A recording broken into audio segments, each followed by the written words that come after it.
بہت سارے لوگ یہ بات کہتے ہیں، مولانا میں نے بہت کوشش کی، میری بہت چاہت رہی، خواہش رہی کہ آپ صلی اللہ علیہ وسلم کی زیارت خواب میں ہو جائے، آپ کا دیدار ہو جائے۔ میں نے بہت کوشش کی، بہت محنت کی، بہت دعائیں کی، لیکن ابھی تک آپ صلی اللہ علیہ وسلم کی زیارت خواب میں نہ ہو سکی، آپ کا دیدار نہ ہو سکا۔ مفتی صاحب ذرا کوئی ترکیب بتا دیجئے، ذرا کوئی نسخہ بتا دیجئے کہ جس کی وجہ سے میں اللہ کے رسول صلی اللہ علیہ وسلم کا دیدار کر سکوں اور خواب میں آپ کی زیارت ہو جائے، جس سے میرے ایمان کو تازگی ملے اور ایمان مضبوط ہو۔ تو اس سلسلے میں ایک دو باتیں کہنا چاہوں گا۔ پہلی بات تو یہ یاد رکھیے کہ حدیث شریف سے ہمیں یہ بات معلوم ہوتی ہے کہ جس نے اللہ کے رسول صلی اللہ علیہ وسلم کو خواب میں دیکھا، اس نے اللہ کے رسول ہی کو دیکھا۔ خواب میں شیطان اللہ کے رسول صلی اللہ علیہ وسلم کی شکل و صورت اختیار نہیں کر سکتا ہے۔ تو اگر کسی کو اللہ کے رسول صلی اللہ علیہ وسلم کی زیارت نصیب ہوئی ہے، زہر قسمت، خوشی کی بات ہے، آپ صلی اللہ علیہ وسلم کا دیدار ہوا ہے، بہت خوشی کی بات ہے۔ تو خواب میں اگر دیدار ہوا تو اللہ کے رسول ہی کا دیدار ہوا۔ اللہ کے رسول صلی اللہ علیہ وسلم کی شکل و صورت شیطان اختیار کر کے دھوکہ نہیں دے سکتا ہے۔ تو خواب میں اگر آپ صلی اللہ علیہ وسلم کی زیارت آپ کو نصیب ہوئی ہے تو بہت خوشی کی بات ہے، اللہ تعالیٰ بار بار زیارت نصیب کرے۔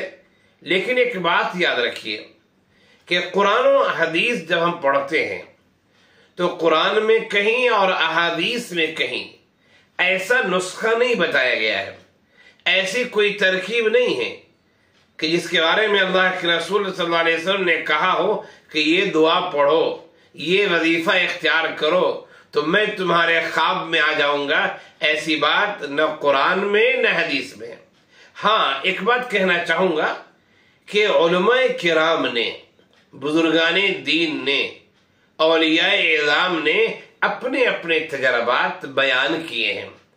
بزرگوں کے تجربات ہوتے ہیں، وہ رات و دن ذکر و اذکار میں لگے ہوتے ہیں، اللہ تعالیٰ کا استحضار انہیں رہتا ہے، وہ کثرت سے درود شریف پڑھتے ہیں۔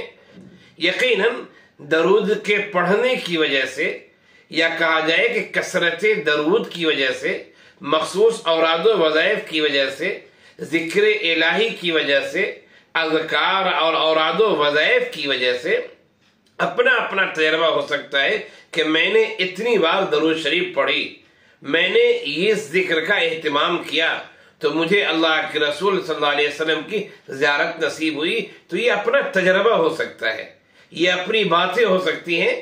ہم جو کتابوں میں پڑھتے ہیں کہ ایسا کرنے سے اللہ کے رسول صلی اللہ علیہ وسلم کی زیارت ہو جائے گی، بس اوقات آدمی کرتا ہے لیکن اس عمل کے باوجود زیارت نصیب نہیں ہوتی ہے۔ تو اس سلسلے میں اچھی طرح یاد رکھیں، تین باتیں میں نے آپ سے کہیں۔ پہلی بات یہ کہ اگر خواب میں کوئی آدمی اللہ کے رسول صلی اللہ علیہ وسلم کو دیکھتا ہے تو وہ نبی کو دیکھتا ہے، شیطان آپ کی شکل و صورت اختیار نہیں کر سکتا۔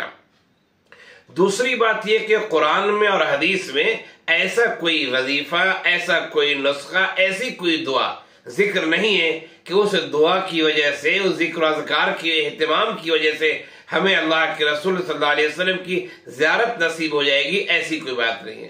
تیسری بات یہ کہ بزرگان دین نے، اولیاء کرام نے، علماء دین نے اپنے اپنے تجربات کے لحاظ سے، چونکہ ذکر و اذکار کی وجہ سے اللہ کی قربت انہیں نصیب ہوتی ہے، تو اپنے اپنے تجربات کے لحاظ سے انہوں نے بعض باتیں بیان کی ہیں، ان کا تجربہ ہے، وہ بیان کر سکتے ہیں۔ ہو سکتا ہے آپ بھی اس تجربے کو آزمائیں تو آپ کو بھی زیارت نصیب ہو جائے، یہ بات کہی جا سکتی ہے۔ لیکن آپ نے اس تجربے کو آزمایا اور زیارت نہ ہو، پھر آپ کہنے لگے یہ غلط بات ہے، تو ایسا کہنا مناسب نہیں ہے، صحیح نہیں ہے۔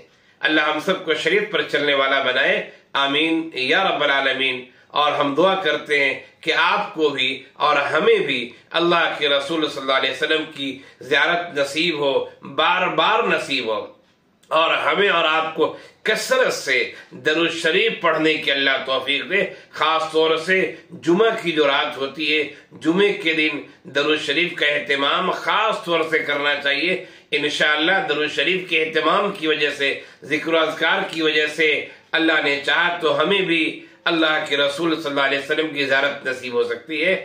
اللہ ہماری اس چاہت کو، ہماری اس تڑپ کو اللہ قبول فرمائے، اور خواب میں نبی کریم صلی اللہ علیہ وسلم کی زیارت نصیب ہو جائے۔ آمین یا رب العالمین۔